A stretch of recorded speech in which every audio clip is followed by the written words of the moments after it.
자, 이번에 그 기출문제 풀어드릴 내용은 지금 47회 6월 13일 날 시행됐던 문제예요. 문제가 날짜를 이렇게 보니까 여기 올해 6월 13일 날 바로 직전에 그 시행됐던 시험이고, 여러분이 내일 모레 토요일 날 이제 시험 보러 가실 때 회차 수가 48회 시험이죠. 이거 47회 때 시행됐던 시험 문제 먼저 기출 문제 한번 풀어 드리도록 하겠습니다.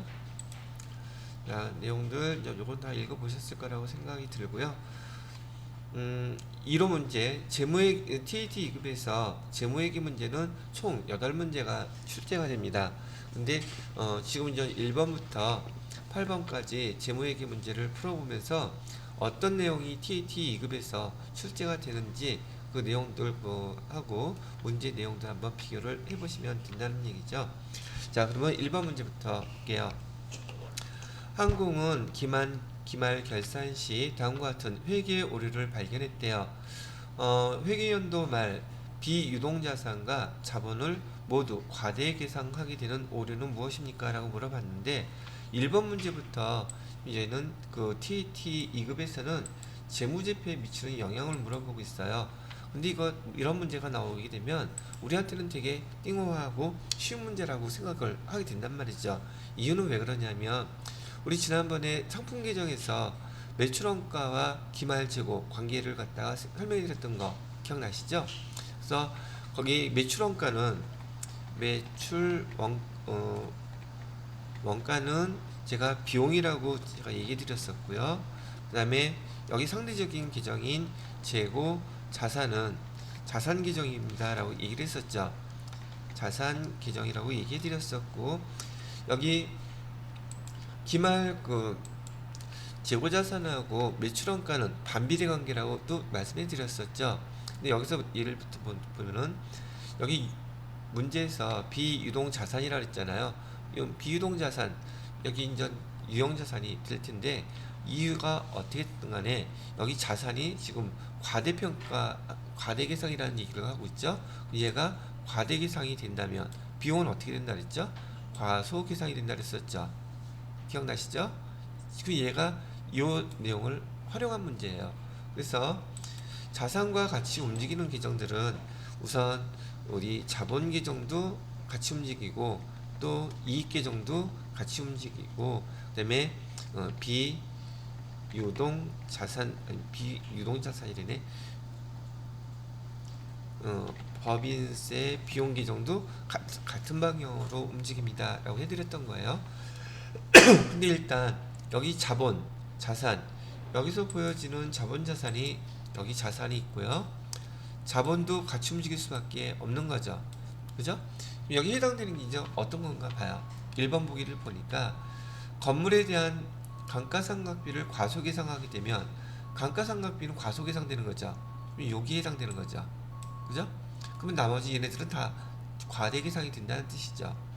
거기다가 감가상각비가 비용이 과소계상되면 자산, 건물이라고 기록해야 되는데 그 감가상각비만큼 안 빼줬으니 건물은 자산이 과대계상 되겠죠. 그죠? 그 다음에 자본도 당연히 과대계상 되죠. 그럼 보기에 나온 답은 1번이 답이네요. 그러면 2번이나 3번, 4번은 왜 안 될까? 여기 지금 문제에서는 지금 비유동자산하고 자본계정을 얘기했어요. 비유동자산 계정하고 그 다음에 자본 계정을 얘기했는데, 2번 같은 경우에는 지금 얘가 매출채권에 대한 얘기를 하겠죠. 매출채권은 비유동자산이 아니라 유동자산이죠. 그러면 얘는 뭐 이유가 어떻게 됐든 간에 탈락인 거죠. 왜? 비유동자산을 움직이는 게 아니니까. 그 다음에 세 번째, 재고자산은 자산이죠. 비유동자산 아니란 말이에요. 그래서 틀렸어요. 과대계상이 됐던 아니었던. 그 다음에 미지급 비용이요. 미지급 비용은 부채죠. 그죠? 지금 여기 비유동자산과 관련이 있어요, 없어요? 나머지 세 개의 보기는 비유동자산 자체가 아니고, 제가 여러분들한테 매번 얘기했던 게 재무상태표의 자산, 부채, 자본 계정들 순서 내용들 외우는 거 되게 중요하다 그랬었잖아요. 얘도 마찬가지로 보니까 이렇게 우리 재무상태표에 비유동자산을 구분할 줄 아는지를 이 TAT 2급에서는 이런 식으로 물어보더란 얘기예요. 근데 내용은 요것만 알고 있었으면 여러분들이 정리했을 때 여기 대소 관계만 잘 기억하고 있었으면 이 문제는 어렵지 않게 해결될 수 있었던 문제라고 보인다는 얘기죠. 그쵸? 자, 이번에는 2번 문제 풀어볼게요. 자, 2번 문제는 다음 자본 거래가 여기 자본 거래가 나와 있는데요. 자본에 미치는 다음의 거래가 자본에 미치는 영향으로 옳지 않은 거 찾으라고 얘기를 하고 있어요. 자, 요거 지금 자본 계정에 대한 문제죠. TAT 2급에서는 주로 비유동자산과 비유동부채, 그 다음에 여기 자본 계정이 주로 많이 출제가 돼요. 앞에서 FAT 1, 2급에서는 유동자산과 유동부채에 대한 것들이 주로 많이 출제가 됐다면 이런 문제에 대한 것들도 여기 TAT 2급에서는 이렇게 자본 계정이 나오는데, 자, 자본 계정에서 하나 정리해놓고 가야 될 게 있죠. 뭐를 정리해가요? 계정 외웠던 것들, 우선 자본 계정에는 크게만 우선 구분을 해놓겠습니다. 자본금이라는 계정이 있었고요. 그 다음에 두 번째로는 자본 뭐 있었죠? 잉여금 있었죠? 그 다음에 세 번째로는 자본 조정 계정이 있었어요. 그 다음에 네 번째로는 기타 포괄 손익 누계액 있었고요. 마지막 이익 잉여금, 여기 그냥 밑에 구분 계정으로 있었던 자본 잉여금의 주식 발행 초과금이라든지 감자 차익이라든지 자기주식 처분 이익, 그죠? 그 다음에 자본 조정에는 여기 기본적으로 자본 잉여금에 반대되는 계정인 주식 할인 발행 차금이라든지 감자 차손, 그 다음에 자기주식 처분 손실 있었죠. 하나 더 뭐? 자기주식.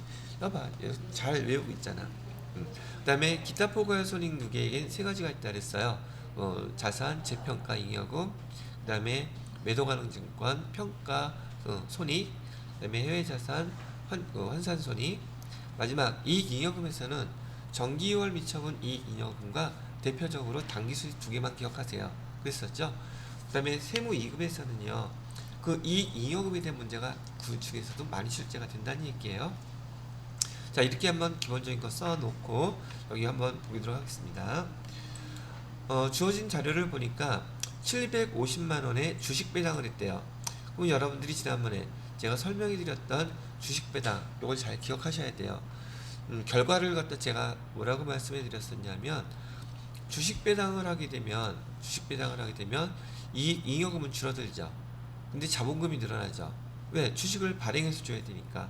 그리고 이 주식 발행했다는 용어를 보면 뭐 생각하라 그랬어요, 제가? 주식을 발행에 따르면 말했어요. 증자. 증자라는 뜻은 대변에 자본금 써야 된다는 것, 그 뜻을 얘기하고 있죠. 그 다음에 두 번째 자료는 공정가치 1000만원의 토지를 제공받고 주식 1600주, 그 다음에 액면 5000원. 얘도 마찬가지로 지금 뭐라고 나와 있어요? 발행이라고 나와 있죠. 그럼 얘도 돈으로 받은 것은 아니지만 그 대신 대가로 토지를 받은 거죠. 그죠? 그래서 지난번에 유형자산 취득하는 유형 중에서도 이렇게 현물 출자라는 거 설명한 적 있었죠? 예, 그거예요. 문제가 이런 식으로 나오는 거구나 라고 이제 이해가 됐다면, 제가 첫 번째 거래와 두 번째 거래를 분기를 한번 해봐 드릴게요. 첫 번째 거래는 주식을 지금 발행했죠. 그래서 차변에 지금 주식을 발행했다는 뜻은 왜 발행했어요? 주식 배당했으니까. 주식 배당하게 되면 여기 이익 잉여금 줄어드는 거 아시죠? 그죠?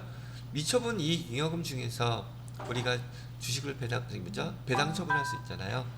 현금 배당, 그다음에 주식 배당 할 수 있는데, 그러면 여기서 얘 금액이 줄어들 테니까 그때 회계 처리할 때는 제가 2월 이익 잉여금이라고 쓰라 했죠. 2월 이익 잉여금이 얼마가 줄어든다? 750만원 이렇게 줄어들겠죠. 그 다음에 주식을 발행해서 줘야 됐으니까 주식 발행하면 증자, 대변에다가 자본금 쓰시고, 자본금은 얼마가 증가해요? 딱 750만원 이렇게 증가하게 되어 있죠. 얘가 주어진 자료 첫 번째에 대한 분기예요. 그다음에 두 번째 거 자료를 보시면, 자, 토지는 얼마짜리가 지금 우리가 받은 거라 그랬어요? 우리가 유형자산을 이렇게 받게 되면 항상 공정가치로 받으라 그랬었죠. 기록하라고요. 그럼 1,000만 원짜리가 이렇게 들어왔네요. 자, 토지 받은 대가로 뭘 주기로 했어요? 주식을 발행해서 주기로 했었죠. 그럼 160주 곱하기 5,000원 하게 되면 금액은 얼마가 계산돼요? 800만 원 계산되죠. 그래서 자본금은 얼마가 늘어난다? 800만 원이 이렇게 증가할 것이고, 200만 원 뭐라고 쓰면 돼요? 그렇지. 돈이 아닐 뿐이지. 발행했던 결과는 똑같아요. 주식 발행 초과금 얼마가 생겨요? 200만 원 생기죠. 이 주식 발행 초과금은 어디 속하는 거예요? 자본, 아까 잉여금에 속하는 거 얘기했었죠. 자, 그래서 요 자료를 토대로 해서 주어진 설명이 맞는지 틀리는지 한번 비교를 해보도록 하자고요. 자, 첫 번째, 주식 배당으로 자본 총액이, 여기 지금 자본이라고 그랬었죠. 자본 총액은 여기 자본, 얘를 얘기하는 거죠. 기억나시죠? 그러면 자본 총액이 750만 원이 증가해요. 지금 주식을 발행하게 되면 이익잉여금, 여기 이익잉여금이 지금 2월 이익잉여금 얼마가 줄어들었어요? 750만 원은 이렇게 줄어들었잖아요. 그죠? 근데 대변에 뭐가 늘어났어요? 그렇죠. 대변에 자본금이 이렇게 750만 원이 증가했죠. 그럼 자본은 변동이 있어요? 없어요? 없죠. 그래서 지난번에 지금 결론을 어떻게 해드렸냐면, 주식 발행하면 자본은 영향이 없어요. 이익잉여금은 줄어들어요. 그렇지만 자본금이 늘어나요. 결과로 자본 변동이 없다. 이렇게 얘기했었죠. 기억나세요? 현금 배당하면 이익잉여금 줄어들죠. 그죠? 현금 나가기 때문에 자본도 줄어들어요. 그래서 현금 배당할 경우에는 이익잉여금도 줄어들고 자본도 감소한다. 이게 답이라 했었던 거 기억나시죠? 이 그 문제예요. 자, 그래서 답은 1번으로 좀 확정이 됐죠? 얘가 틀린 거니까. 왜 틀렸는지 아시겠죠? 자, 이번에는 주식 배당으로 이익잉여금 750만원, 이익잉여금 여기 지금 750만원 감소했죠. 그죠? 요거 얘기한 거예요. 그 다음에 세 번째, 상기 두 건의 거래를 통해 자본금이 1,550만원 증가했다. 자본금 여기 얼마 증가했어요? 750. 여기 자본금 얼마 증가했어요? 두 개 합치니까 1,550만원이죠. 이렇게. 그 다음에 4번, 상기 두 건의 거래를 통해 자본잉여금에 해당되는 거 어떤 거라 그랬었어요? 주식 발행 초과금이 여기 자본잉여금에 해당되는 거죠. 그러니까 맞는 거죠. 자, 봐요. 여러분이 회계 원리 때부터 우리 회계 1급 배우면서 자본계정, 재무상태표 계정 외우라는 거, 이 문제에서 이 내용을 모르면 이 문제 풀기가 되게 어렵죠. 아니, 못 풀어요 사실. 무슨 말 뜻인지 이해조차도 못해요. 이 자본계정이 이러한 특성을 갖고 있더랍니다. 근데 이 계정만 잘 암기해놓고 문제를 보시게 되면 내용이 이렇게 어렵지는 않다는 얘기죠. 자, 그러면 두 번째 문제까지 설명을 드렸고, 그 다음에 세 번째 문제로 넘어가도록 하겠습니다. 3번 문제를 보시게 되면, 다음 중 판매자의 기말재고자산, 이거 많이 봤던 건데, 지금 재고자산에 포함을 시켜야 되는지 말아야 되는지를 지금 구분하라는 얘기인데, 얘 지금 구매자 입장이 아니라 누구 입장이에요? 판매자 입장이에요. 자, 그러면 기말 현재 선적이 완료되지 않은 선적지 인도 조건에 판매단 재고자산, 선적이 되어야지 내 재고자산에 빠지는 거죠. 근데 선적이 됐어요? 안 됐어요? 선적이 안 됐으면 판매자의 재고자산에 포함돼야 되겠죠. 판매가 안 됐잖아요. 그럼 판매자의 재고자산에 포함시켜야 된다. 두 번째, 담보로 제공된 재고자산은, 담보로 제공된 거는 재고자산에 무조건 포함시킨다 그랬었죠. 맞게만 넣은 거니까. 얘도 아니겠고요. 얘는 포함되어야 되는 것이겠고요. 그 다음에 세 번째, 기말 현재 수탁자가 판매하지 못한 거, 수탁자가 판매하지 못했다고 하면 우리는 위탁 상품은 재고만 갖다 맡겨놓은 거기 때문에 판매가 되지 않았으므로 재고자산에 포함시켜야 되겠죠. 그죠? 그래요. 자, 네 번째. 기말 이전에 매입자의 의사표시가 표출된 시송품. 매입 의사가 지금 표시가 됐다면 판매된 것으로 보죠. 얘는 재고자산에 포함시키면 안 되죠. 이해됐어? 답은 몇 번이에요? 기말 재고자산에 대해서 얘 TAT 2급에 얘가 포함되어 있어요. 우리가 배웠던 전산회계 1급에서는 얘가 회계 1급에 나왔던 항목인데요. TAT에서는 지금 얘 TAT 2급에 포함된 자료가 되더란 말이죠. 자, 시험 문제는 이렇게 선적지, 인도조건, 담보, 위탁상품, 그 다음에 시송품 문제가 이렇게 나온다고 얘기하는 거죠. 혹시 용어 때문에 시송품은 같은 용어로 또 뭐라고도 써요? 시용품이라고도 써요. 용어 똑같은 거 쓰는 거. 그 다음에 여기 위탁상품이란 용어를 우리 교재에서는 적송품이라고도 쓰죠. 용어들 또 혹시 헷갈릴까봐 다시 한번 정리해 드린 거예요. 자, 됐고 4번 문제 볼게요. 자, 4번 문제는 지금 다음 대화 내용에서 선생님 질문에 올바른 답변한 사람 골라보세요 그랬는데, 자, 선생님이 뭐라 그러셨냐면 조직 구성원이 이사회와 경영진이 제시한 방침이나 경영방침이나 지침에 따라 업무를 수행할 수 있도록 마련된 정책 및 절차와 이러한 정책 절차가 준수되도록 하기 위한 재반의 활동을 의미하는 내부 통제 구성 요소. 이거 내부 통제 구성 요소를 물어보는 거였었군요.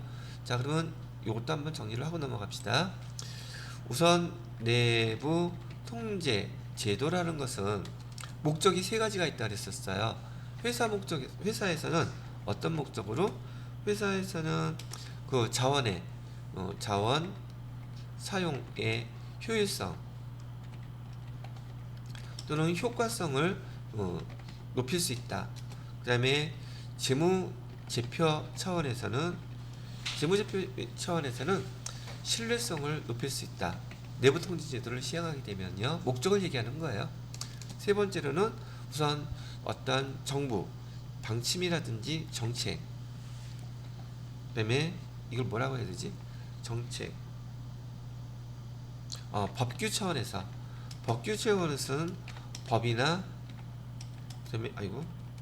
법이나 어떤 규정들을 준수하게 된다는 얘기죠. 내부 통제 제도의 목적인 거야. 이 세 가지. 그리고 이 내부 통제 제도의 구성 요소를 보게 되면 내부 통제 제도의 구성 요소를 보게 되면 5가지로 구분한다 그랬었어요. 첫 번째는 통제 환경부터 알아야 된다 그랬었죠. 통제 환경이 있고요. 두 번째, 위험 평가한다 그랬었죠.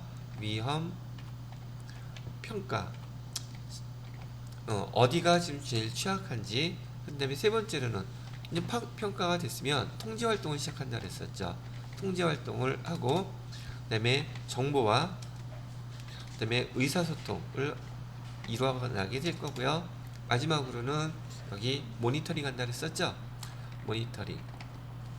이렇게 여러분 기본적으로 여기 내부 통제 제도에 대해서는 가장 골격인 이 내용부터 먼저 정확히 알고 계셔야 된다는 얘기를 해드렸어요. 내부 통제 제도와 같이 나타나 있는 내용이 뭐였었냐면 내부 회계 관리 제도라고 있었죠.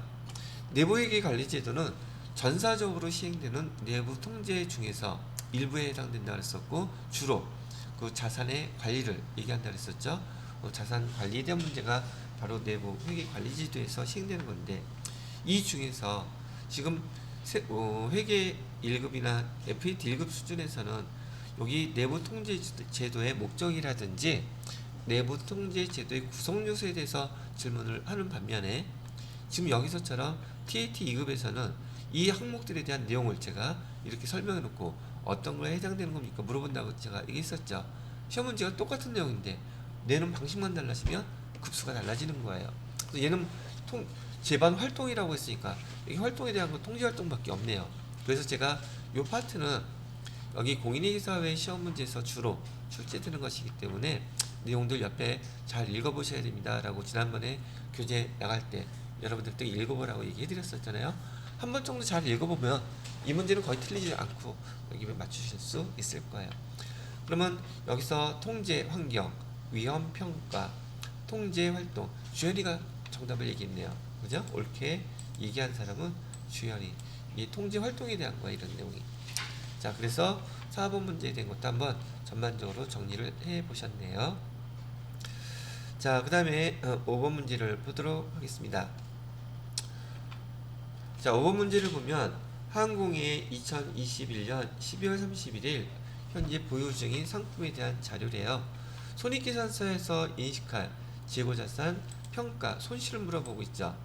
우리 재고자산에 대해서는 두 가지가 있다고 제가 얘기해 드렸어요. 이것도 한번 보게 되면 재고자산에 대한 이슈, 첫 번째는 수량 차이가 났을 때 수량 차이에 대한 분석은 우리 계정을 뭐라고 쓰기로 했었느냐 하면 재고, 자산, 감모, 손실이라는 계정으로 기록하기로 했었죠.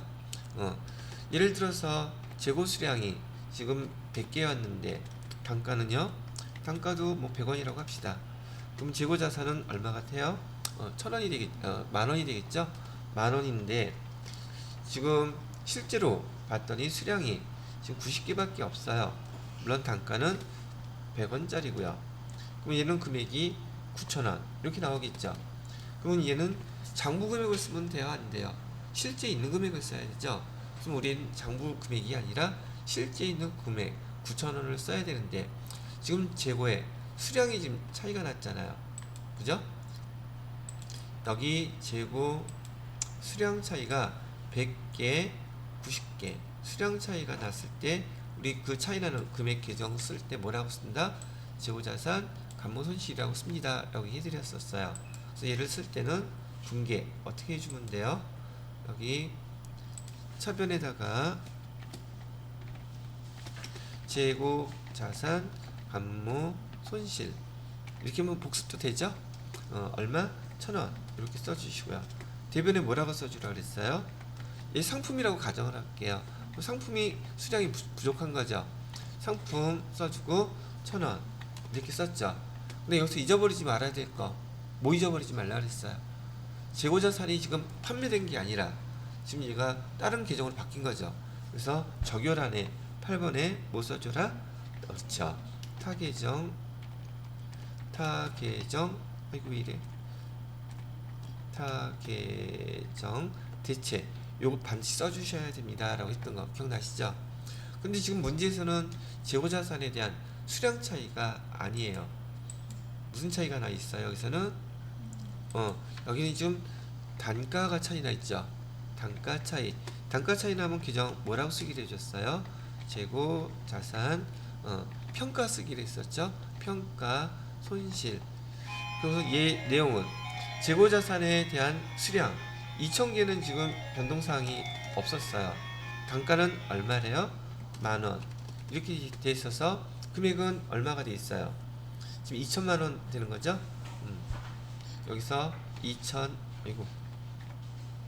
2천만원 이렇게 되어 있는 금액이고, 근데 지금 옆에 보니까 지금 예상 판매 가격하고 판매 비용, 판매했다고 해서 12,000원이 다 우리가 받는 게 아니죠.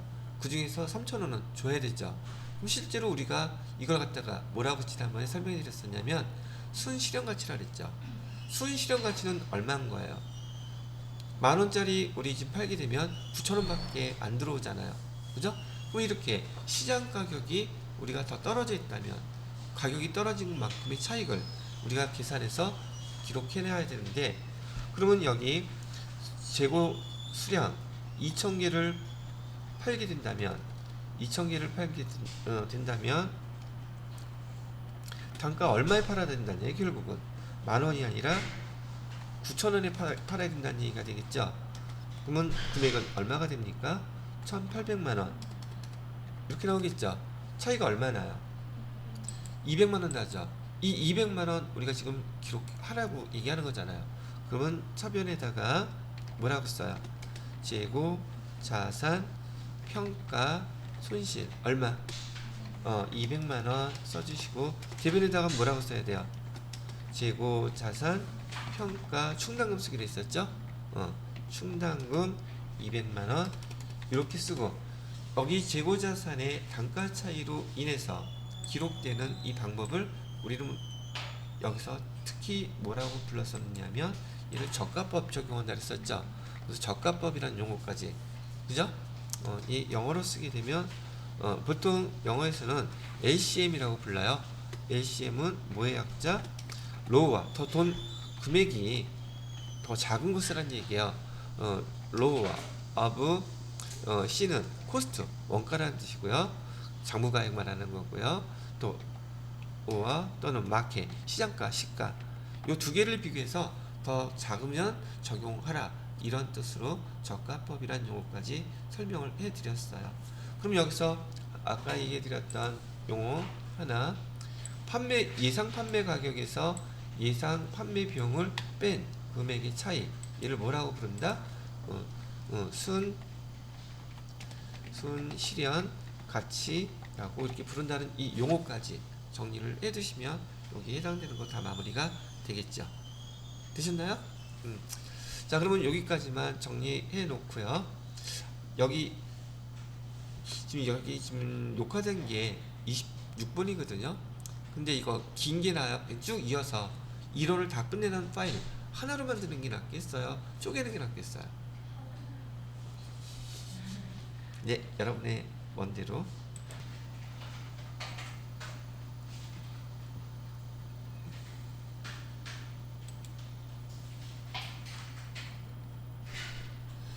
자, 이번에는 6번 문제예요.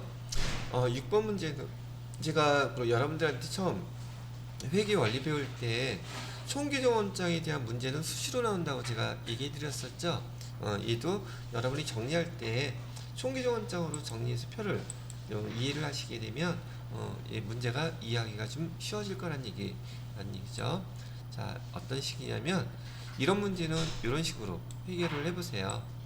자, 이렇게 해놓고 기말재고래네. 차기월, 전기월 이렇게 써놓으시고요. 여기다가 매출채권. 매출채권은 자산계정인 거 다 아실 거고요. 지금 문제에서는 지금 뭘 물어봤느냐면 매출채권 금액이 얼마냐고 물어봤어요. 기초. 그럼 기초라면 여기에 해당되죠. 여기가 얼마일까요? 라고 물어본다는 얘기죠. 자 그러면 주어진 자료를 제가 그대로 여기다 옮겨서 한번 넣어볼 테니까 여러분이 총계정원장이 이해가 되는지 한번 보시면 돼요. 기말매출채권이라는 것은 우리 차기월 되는 금액을 얘기하는 거죠. 차기월 되는 거 여기 들어갈 거예요. 금액은 여기 100만원 이란 뜻이고요. 두 번째 회수 불능으로 인한 대손 처리액, 즉 2만원을 회수 불능 처리했다면 매출채권을 못 받게 됐다는 뜻이니까 매출채권이 2만원만큼은 감소했겠죠. 그죠? 그래서 대손 채권액은 대손 처리가 된 금액은 여기에다가 2만원 이렇게 기록할 거고, 세 번째 외상 매출액이라는 것은 매출채권이 증가했다는 뜻이겠죠. 그러면 증가한 거는 어디다 적어요? 뭘 어디다 적어? 여기다가 외상 매출금이 증가했으니까 이렇게 300만원 적겠죠. 마지막 현금으로 회수한 매출채권, 이 돈 받았다는 뜻이잖아요. 매출채권이 당연히 감소했겠죠. 감소한 거 자리에다가 얼마 써주시면 돼요? 288만원 이렇게 쓰면 되겠죠. 그럼 이제 두 개 합치면 얼마예요? 290만원이죠. 기말 얘거 합치면 얼마예요? 390만원. 390만원에서 300만원 빼면 얼마예요? 기초채권 얼마 있었겠어요? 그래서 90만원 이렇게 되는 거예요. 그래서 요거 정리하게 되면 요거 두 개 금액 합친 금액이 얼마? 얘가 290만원 그죠? 두 개 합치니까 390만원이죠.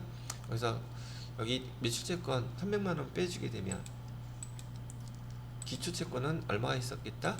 90만 원이 있었겠다. 그럼 이 문제 어려운 문제예요? 쉬운 문제예요? 쉽죠?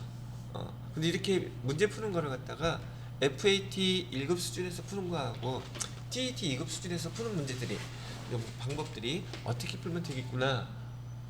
왜?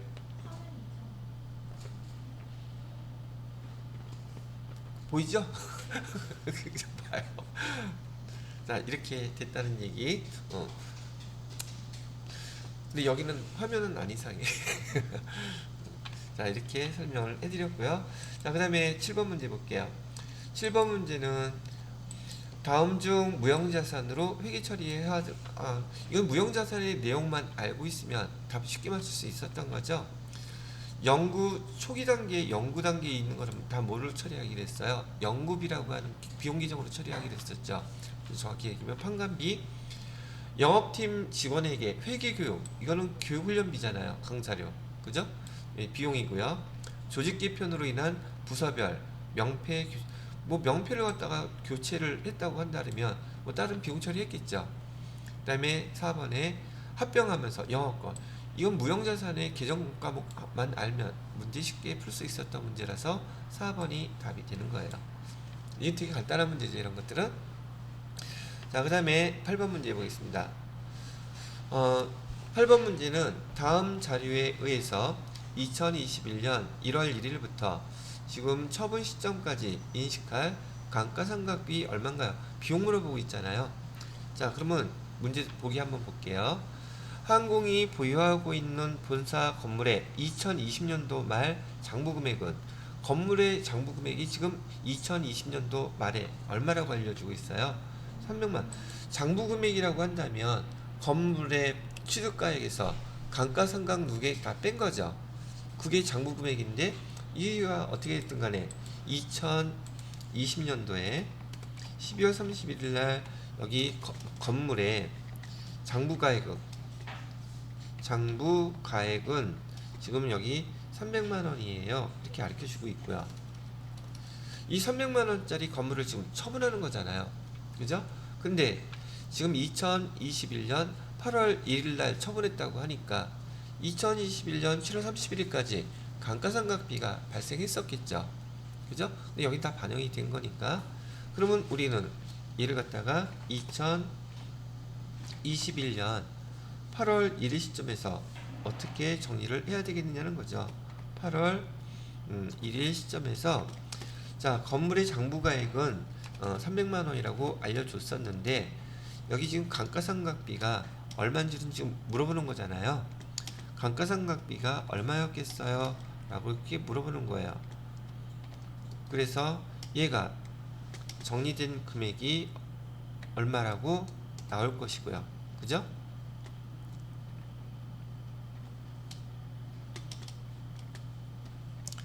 지금 물어본 금액은 감가상각비 얼마냐고 물어본 거라 그랬었어요. 여기. 그래서 여기 얼마? 그런데 제가 항상 요거 유형자산의 처분 문제는 꼭 요런 모양으로 만들어 놓고 이해하세요 그랬었어요. 얘를 얼마에 팔았대요? 320만원에 이렇게 팔았다고 얘기하죠. 그랬더니만 유형자산 처분 이익이 났대죠. 처분 이익이 얼마 났대요? 30만원 이렇게 났대요. 그럼 얼마짜리를 320만원에 팔았으니까 여기 유형자산 처분 이익이 30만원이 났을까? 지금 그 물어본 거죠. 얼마짜리를 팔았겠어? 장부가액으로 290만원짜리를 320만원에 팔게 되면 여기 30만원이 유형자산 처분 이익이 나오겠죠. 그러면 장부가액 300만원짜리에서 290만원짜리가 됐다면 감가상각비는 그동안 8월 7개월 동안 얼마를 계산했다는 뜻이에요? 10만원. 제가 여러분들한테 알려드렸던 여기 모양 변형시킨 거 없죠?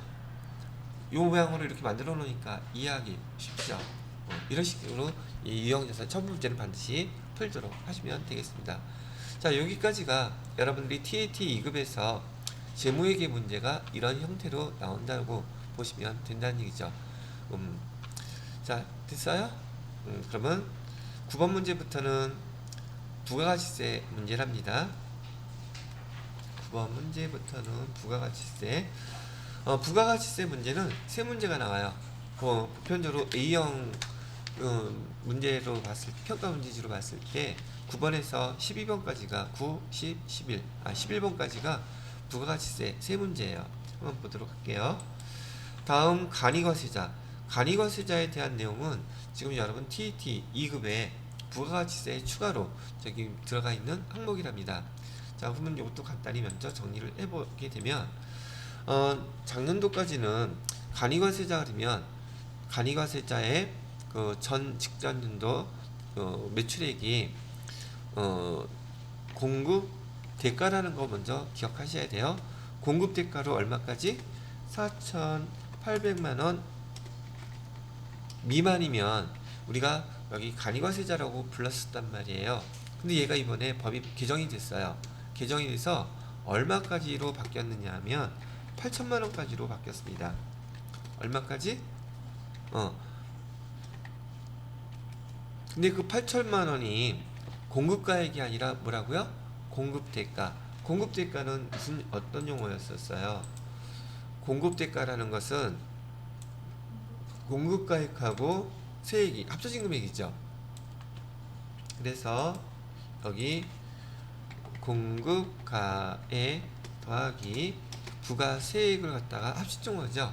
그래서 간이과세자는 모든 금액을 계산할 때 공급가액 세액 나누지 않고요. 공급 대가로 다 계산을 한다는 특징이 있어요. 그래서 8천만원까지라는 거 기억해 두시기 바라고요. 이 파트는 저기 제가 여러분들한테 이따가 그 부가가치세 TET 2급에서 정리 안 한 거 있었죠. TET 2급에 추가된 항목이 있어요. FAT 1급에서 배운 거 이외에 그거 이따 잠깐 보라고 제가 알려드릴 테니까 이따 바로 한번 읽어보시면 돼요. 자, 그렇게 설명을 해드렸고요. 기본적으로 여기 간이과세자는 법인은 일반 우리 사업 과세자 중에서 일반 과세자는 우리 법인하고 개인으로 나눈다 그랬었죠. 개인으로 나뉘어지게 되는데 법인은 절대 간이과세자가 죽었다 깨어나도 될 수 없어요. 이해되시겠죠? 그러면 대상은 누구예요?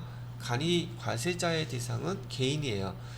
개인인데 개인이 처음에 그 사업을 신규로 할 때 간이과세자로 했다가 일반과세자로 변경 신청할 수 있어요. 반대로 일반과세자인데 연간 매출액이 공급대가로 이 정도 안 된다 그러면 나 간이과세자로 해주세요 라고 할 수도 있단 말이죠. 이해됐죠? 기본적으로 요 틀이 있으니까 한번 다음에 해당되는 내용을 한번 보도록 하겠습니다. 법인 사업자는 관이과세자 될 수 있다 없다? 무조건 없다 그랬었죠? 틀렸고요. 해당 과세 기간의 공급가액 합계액이라고 했어요? 공급대가라고 했어요. 공급대가죠? 그러면 영준이는 제대로 설명을 한 것이고 지금 여기 혜민이는 지금 틀린 거죠. 답은 잘못 설명한 거니까 혜민이가 답이 되겠네요. 그 다음에 세 번째, 간이과세자에 대한 규정의 적용을 포기하면 일반과세자 될 수 있다 했었죠. 그 다음에 직전 연도의 공급대가 합계액이 간이과세 기준액인 8천만원, 이번에 개정세법에서는 8천만원까지로 늘렸다고 했었죠. 그래서 미만이면은 우리 간이과세자 된다고 얘기한 거예요. 그럼 여기선 간이과세자 된 내용 일단 이렇게 한번 정리를 해두시면 이런 문제 나왔을 때 맞출 수 있겠죠. 자, 그래서 9번 문제 부가세법에 관련된 문제를 한번 풀어봤고요. 자, 그 다음에 10번 문제 볼게요. 10번 문제는 다음 중 부가가치세 면세 면세 우리 열심히 FAT 1급 때 한번 해봤었죠. 면세에 해당되는 건 뭐예요? 신문사의 광고, 얘는 과세예요. 광고비는 일반 고속버스라고 되어 있죠. 일반 고속버스예요. 우등 고속버스 아니에요. 이게 면세라 그랬죠. 그 다음에 일반 고속버스 또는 시내버스. 그 다음에 자동차 운전학원, 얘는 교육이긴 하지만 왜 여기다가 교육 용역이라고 이렇게 강조를 해놨을까? 교육은 원래 면세인데 제가 두 가지는 예외라 그랬죠. 자동차 운전학원하고 무도관. 그죠? 난 옛날에 무도관 그래갖고 춤추는 데인 줄 알았어. 근데 그거 아니죠. 자, 그 다음에 수돗물. 수돗물도 면세죠. 그럼 면세에 해당되는 건 항목. 이렇게 세무 2급에서는요, 면세 품목을 구분할 줄 아는지를 묻는 문제가 나와요. FET 1급에서는 품목까지는 안 물어봤었어요. 우리 실기할 때 거기 계산서를 갖다 발급하고 계산서를 받고 계산서로 구분할 수 있었는데, 세무 2급부터는 여러분이 면세에 해당되는 품목들이 뭔지를 꼭 이렇게 물어본단 말이에요. 그래서 면세 품목 기억하셔야 된다는 얘기예요. 그럼 답은 얼마가 되겠습니까? 22만원 얘가 되겠네요. 그죠? 자, 그 다음에 11번 문제 마지막 부가가치세 세 문제 나온다 그랬었죠. 자, 그 다음에 부가가치세법상 대손금 및 대손세 공제와 관련된 설명으로 옳지 않은 것은, 대손금이라든지 대손세 공제는 제가 지난번에 TET 2급에서 부가가치세 부속소리에 대한 거 설명해주면서 얘기해드렸던 거 기억나시죠? 근데 저기 대손금 얘기 나오게 되면 우선 지난번에 우리가 과세 표준에 포함시켜야 되고 포함시키지 않아야 되고 했던 거 기억나시죠? 그런데 제가 밑에다가 뭐라고 썼었느냐 하면, 한번 다시 복습하는 차원에서 과세 표준을 결정할 때 과세 표준에 포함시켜야 되는 거, 과세 표준에 여기다가는 포함시켜야 되는 게 있었고, 과세 표준에 포함시키면 안 되는 것들이 있었죠. 그래서 과세 표준이 결정되게 되면 과세 표준에서 공제하지 않는다. 공제하지 않는 것. 세 가지 꼭 외워놓으세요. 그랬었죠. 그때 보면 결국은 이 다음에 주어진 세 가지는 과세 표준에 손 대지 말라 그랬었어요. 그래서 여기 뭐뭐 있었냐면, 여기 나오는 첫 번째 대손금 있었고요. 두 번째 하자 보증금 있었고요. 그리고 세 번째 뭐 있었어요? 판매, 잘 외우고 있네. 판매 장려금. 이렇게 제가 여러분들이 지금 하시는 것처럼 제가 암기하라는 거 잘 암기해 놓고 읽어놓으라는 거 잘 읽어놓으면 문제 틀릴 게 그렇게 많이 없어요. 지금 여러분 요거 외우고 계시는 것도 문제가 그 대신 그렇게 암기해 놓은 상태에서 문제 형태가 이렇게 나오는 거구나라는 거 한 번, 두 번 경험해 보시면 이런 문제는 틀리지 않을 가능성이 높아지는 거겠죠. 자, 여기 대손금은 과세 표준에서 공제하지 아니한다. 여기 나와 있죠? 대손금 이거 물어보는 거예요. 과세 표준에서 공제하지 않는 거 세 가지. 첫 번째 보기는 맞는 말이고요. 두 번째, 공급받는 자의 파산, 강제 집행이나 그 밖의 사유로 대손이 확정되어 회수될 수 없는 경우. 여기 뭐뭐 나왔어요? 지난번에 우리 대손세 공제신고서 작성하면서 저기 대손세 공제 사유 있었죠. 그럼 거기 파산도 있었고 강제 집행, 그 다음에 그 밖의 사유로는 사망, 실종, 뭐 여러 가지 있었죠. 뭐 그런 것들로 인해서 대손세 공제 적용받을 수 있다 했었어. 대손 사유 좀 얘기한 거예요. 그래서 얘도 2번도 맞는 말이고요. 3번, 대손세 공제는 공급일로부터, 여기 잘 보셔야 돼요. 요거로 정리를 하나 해주세요. 대손세 공제는 공급일로부터 몇 년? 10년이 경과하는 날 속하는 과세 기간의 확정신고 기한까지 적용받을 수 있습니다. 하나 날짜를 예를 들어 볼게요. 지금 10월 15일 날 2021년 10월 15일 날 대손 여기 우리 재화를 공급했어요. 근데 걔가 대손이 났어.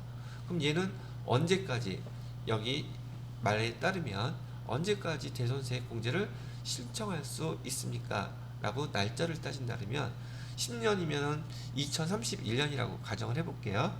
2031년 며칠까지가 되겠어요? 10월 15일까지면 10년이 되죠. 그죠? 근데 10월이 속해 있는 확정신고 기간이 언제까지예요?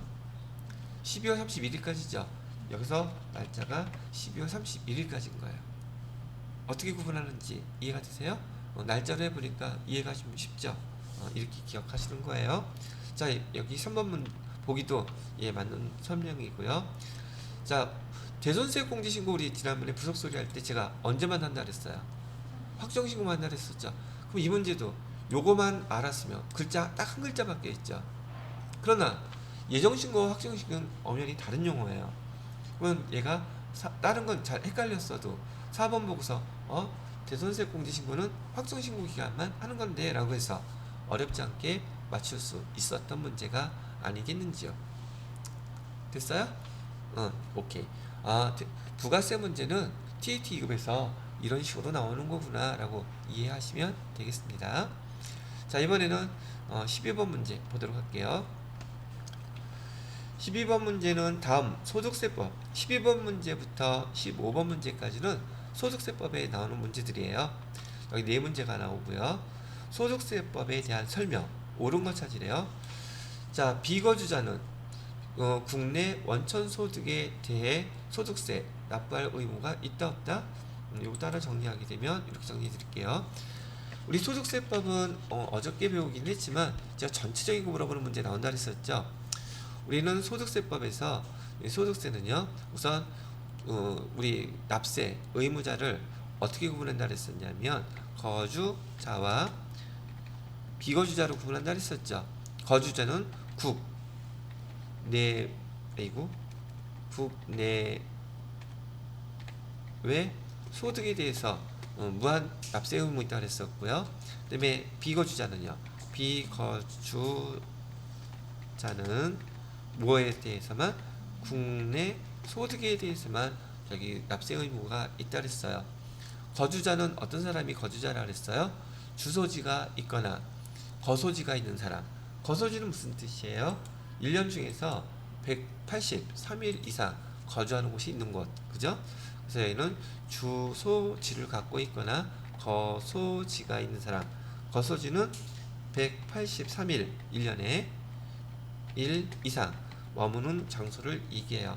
비거주자는 바로 여기에 해당되지 않는 사람들을 얘기하겠죠. 그래서 1번은 틀렸죠. 비거주자인 경우 국내 원천 소득에 대해서는 납세 의무 있다 그랬었고요. 두 번째, 인적 사정에 따른 담세력을 고려하여 우리 소득세법의 특징이 뭐라 그랬어요? 인적 공제제도 있다 그랬었죠. 우리 인적 공제제도에는 두 가지로 나눈다 그랬었어요. 뭐하고 뭐로 나눈다 그랬죠?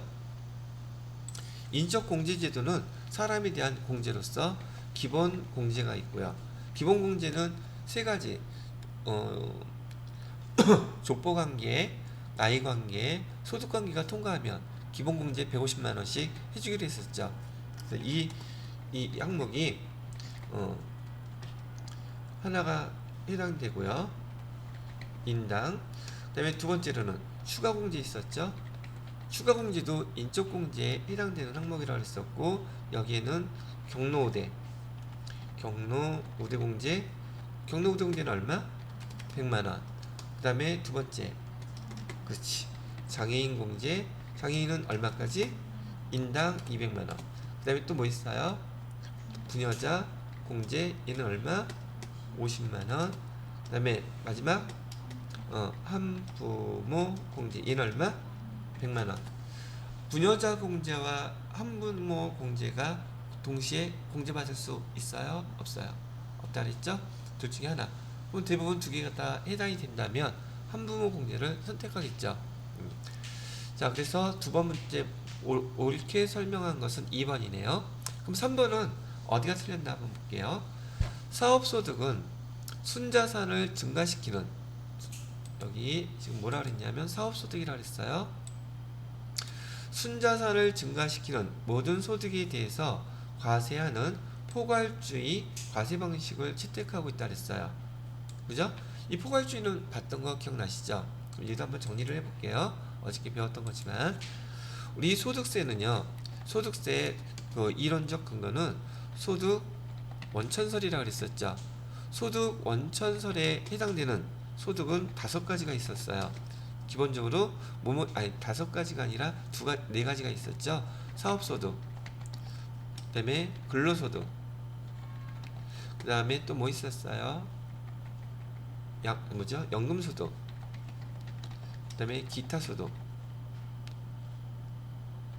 이렇게 지금 법에다가 규정된 그런 항목들로 이렇게 금액을 소득세를 징수하게 되는데, 제가 소득 원천에서 유형별 포괄주의라고 해서 제가 이자 소득하고요, 또 뭐 배당 소득은 소득세법에 기록되어 있지 않더라도 유형별로 비슷한 유형의 소득이라면 얘는 그냥 세금 징수하겠다고 했던 거 있었죠. 그럼 이 유형별 포괄주의에 해당되는 소득은 사업소득이 포함돼요? 안 되죠. 어저께 설명했던 게 바로 이 내용이었던 거예요. 문제에서는 이렇게 물어보는 것이고요. 그럼 얘가 더 이해하기가 쉽죠. 문제에서 한번 이렇게 보니까. 됐어요? 그럼 얘 뭐가 틀린 거예요? 사업소득은 유형별 포괄주의에 포함된다 안 된다? 안 된다는 거예요. 그래서 틀린 거예요. 이해되셨어요? 현희씨? 어려워? 이해 안 돼? 크게 얘기해. 어려워? 응. 간단하게 이해하라고. 지금 여기서 설명하는 것은요, 지금 사업소득은 순자산을 증가시키는 모든 소득이 과세해야 하는 포괄주의를 선택한다 그랬었죠. 이 포괄주의는 어디에만 해당되는 거예요? 과세 방식이. 이 포괄주의라고 얘기하는 것은 여기 유형별 포괄주의 이거를 얘기하는 거예요. 여기에 해당되는 거는 소득 뭐뭐만 해당된다고요. 유형별 포괄주의에 해당되는 것은 여기 이자 소득하고 배당 소득 여기에 해당되는 거예요. 여기 요거. 근데 여기 뭐라고 나와 있어요? 그럼 맞아요, 틀려요? 그래서 틀린 거예요. 이해됐어? 아, 내가 너무 글씨를 깨끗하게 써가지고 이해가 안 됐어? 세화 씨는 이해돼? 구분할 수 있겠어요? 소연 씨는 어때요? 이해됐어요? 자, 그래서 3번은 그래서 틀린 거예요. 사업소득은 여기 유형별 포괄주의에 해당되지 않는 겁니다 라는 거. 그러면 유형별 포괄주의에 해당되는 건 뭐라고요? 이자소득, 배당. 기억하고 계시면 돼요. 이렇게.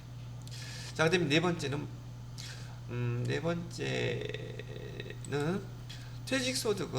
퇴직소득은 제가 무슨 과세라고 그랬었지? 얘? 자, 여기다가 옆에다 써놓을까요? 퇴직소득은 우리가 소득세는 세 가지로 분류한다 그랬었죠. 뭐하고 뭘로? 종합소득으로 분류하고요. 두 번째는 뭐 양도소득, 세 번째는 퇴직소득, 이렇게 얘기를 했던 거 기억나시죠? 왜 얘 세 가지를 이렇게 분류한다 그랬어요? 이 세 가지를 합쳐서 제가 어저께 설명해 드릴 때는 얘가 우리는 분류 과세라고 불러요. 얘기해 드렸어요. 분류과세. 분류과세를 하는 이유는 종합소득인 경우에는 과세기간이 1월 1일부터 12월 31일까지지만 양도소득이나 퇴직소득은 장기간에 걸쳐서 발생하는 소득이기 때문에 세금을 계산하는 방식이 똑같다 다르다 달라서 이렇게 세 가지로 분류한다 했었죠. 그럼 여기 퇴직소득은 여기 옆에 나오는 종합과세 대상 소득이 맞습니까? 틀립니까? 퇴직소득은 종합과세 대상소득 제가 6가지 써드렸던 거 있죠? 종합과세 대상소득은 우리가 6가지 걔가 종합과세 대상이에요. 여기 이자 소득, 그 다음에 배당 소득. 그래서 제가 요거 암기해 놓으세요 그랬었죠? 지금 이것만 제가 몇 번 쓰고 있어요. 사업 소득, 그 다음에 근로 소득, 그 다음에 연금 소득, 마지막으로 기타 소득. 얘가 바로 종합소득이에요. 그러면 여기 퇴직소득은 이 종합소득의 대상에 포함되어 있어요? 안 돼 있어요? 안 돼 있죠? 그래서 틀린 거예요. 구분됐습니까? 자, 그래서 지금 답은 옳게 설명한 것은 지금 2번이 답이고 나머지 내용들은 1에서 틀린 것들이 없었어요. 자, 그 다음에 13번 문제 보도록 하겠습니다. 13번 문제는 다음 자료에 의하여 거주자 김한공 씨의 2021년도 종합소득 과세표준에 계산할 때 말이 길어. 지금 뭐 물어봤어요? 인적공제액 얼마냐고 물어봤죠? 그죠? 인적공제액을 한번 계산해 보도록 하자고요. 자, 인적공제는 다 지웠나? 여기 있다. 인적공제 기본공제 대상자가 몇 명인가부터 보면 되겠죠. 자, 일단 기본공제 대상자 기본공제 우선 기본공제 대상자에는 본인 들어가죠. 그죠? 그 다음에 배우자 있네요. 다 써볼게요. 배우자 있고 또 누구 있어요? 아들 있고요. 그 다음에 딸, 그 다음에 장인, 그 다음에 장모. 총 몇 명이에요? 자, 잠깐 파란색으로 제가 표시를 해볼게요.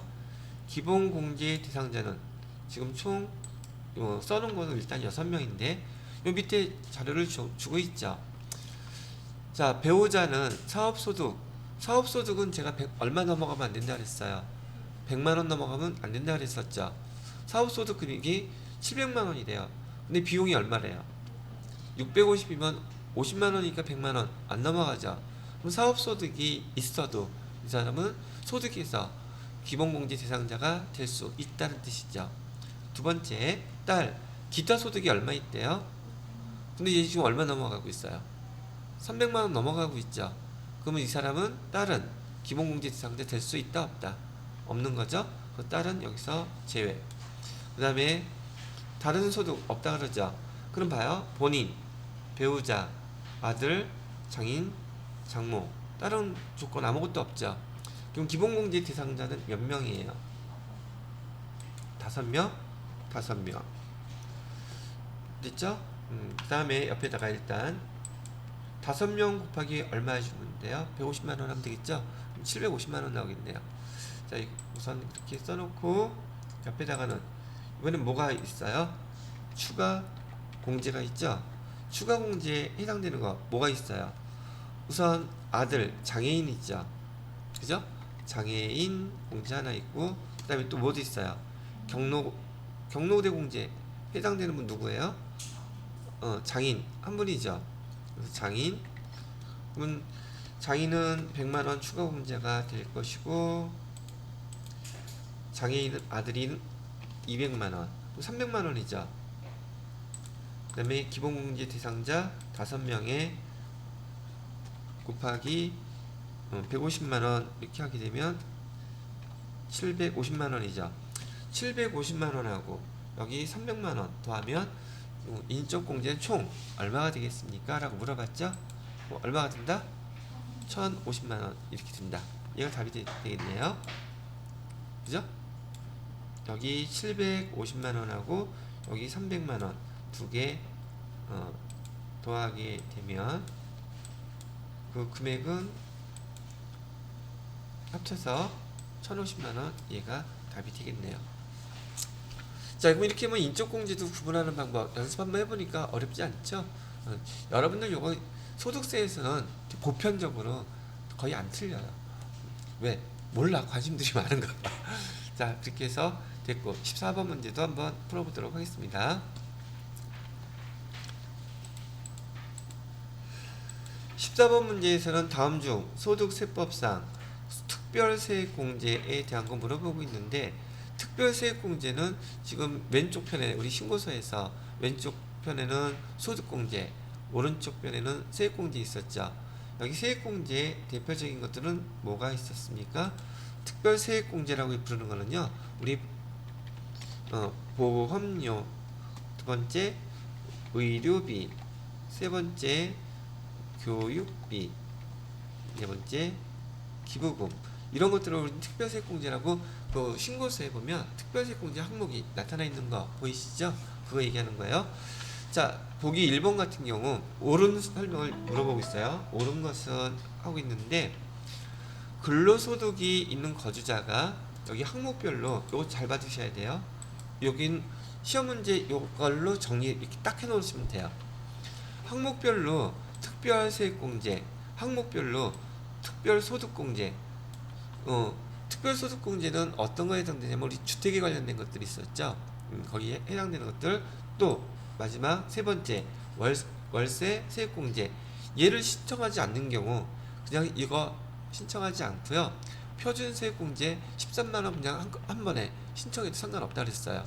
그래서 보기 1번을 가지고 표준세액공제는 이런 특별세액공제와 특별소득공제, 월세공제를 갖다가 신청하지 않고 표준세액공제를 신청할 수 있다.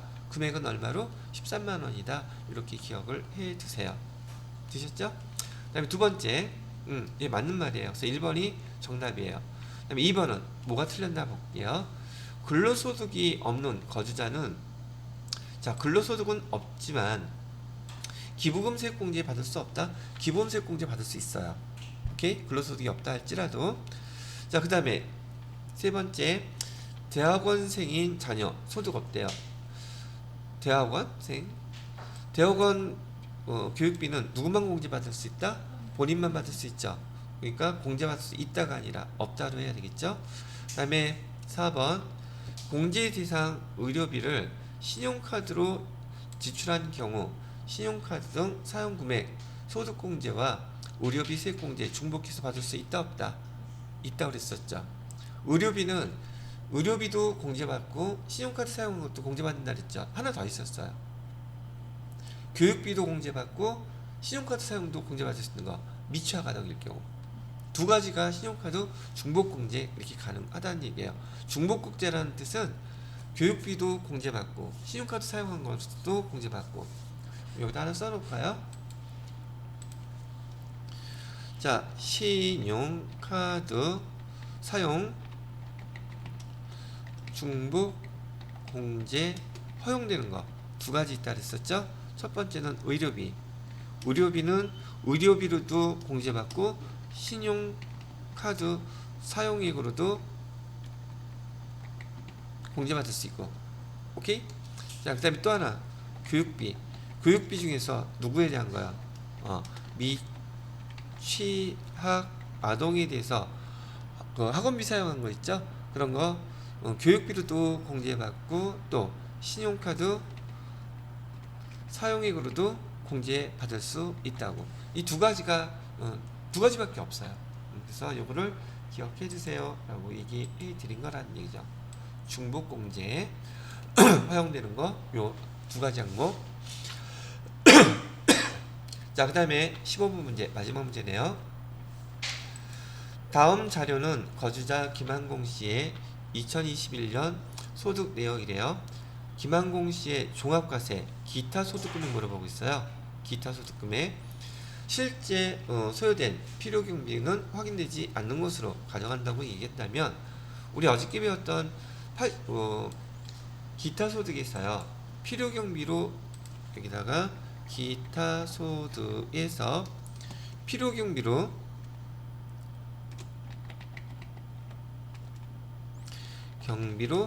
80% 공제받는 거 얘기 드렸던 거 기억나시죠?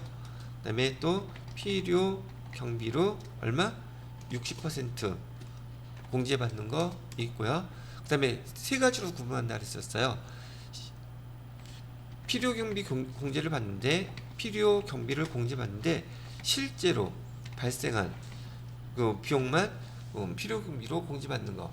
그래서 로또 제가 얘기 드렸던 거 기억나시죠? 자, 기타 소득에 대해서 필요 경비 공제받는 항목은 크게 세 가지로 나누어지는데, 그 중에 주택, 지체상금 얘는 몇 %짜리였었어요? 80%짜리였었죠. 그러니까 무조건 비용으로 얼마로 인정해 준다는 뜻이에요. 80%. 그러면 여기 400만원 중에서 482 32 320만원은 공제해 준다는 뜻이죠. 그러면 이 사람이 기타 소득 금액은 얼마가 계산이 돼요?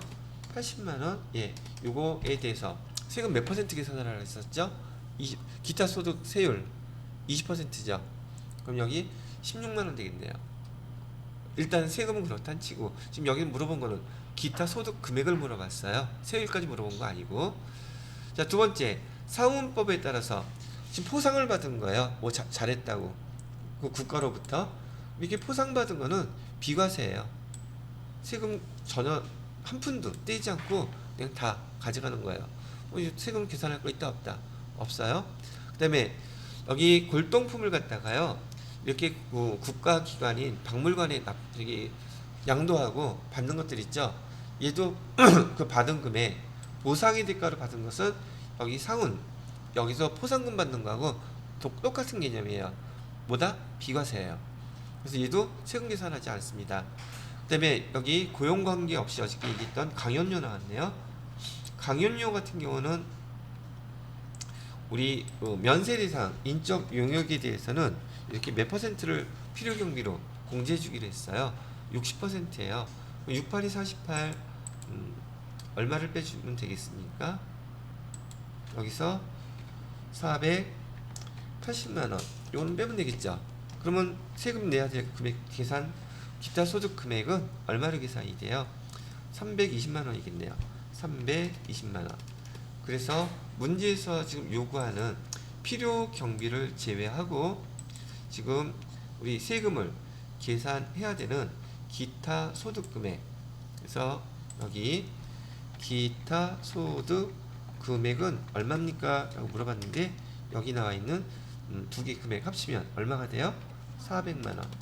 그러면 만약에 문제에서 세금을 갖다가 얼마냐고 물어본다면 원천징수 해야 될 소득세만 물어본다면 여기다 몇 퍼센트 곱하면 돼요?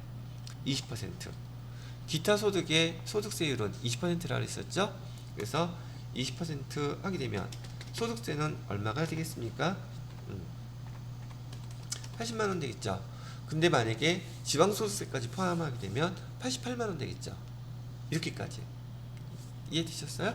한번 문제를 이런 식으로 계산을 해보니까 어저께 배우셨던 내용들이 조금 구체적으로 이해가 되시죠? 근데 이런 문제로 여러분이 지금 47회를 풀어봤지만 46회, 45회 그 다음에 오늘 집에 가서 시간 나는 대로 풀어보셔야 될 거 반복해서 이렇게 풀어보시게 되면 거기 기출 문제만 갖고 정리를 하세요. 아시겠죠? 근데 좀 보완이 필요하거나 내용이 정확하지 않은 경우에 그때 교재 이용하는 거예요. 아시겠어요? 자, 그래서 여기 47의 이론 문제는 여기까지 설명을 마무리하도록 하겠습니다.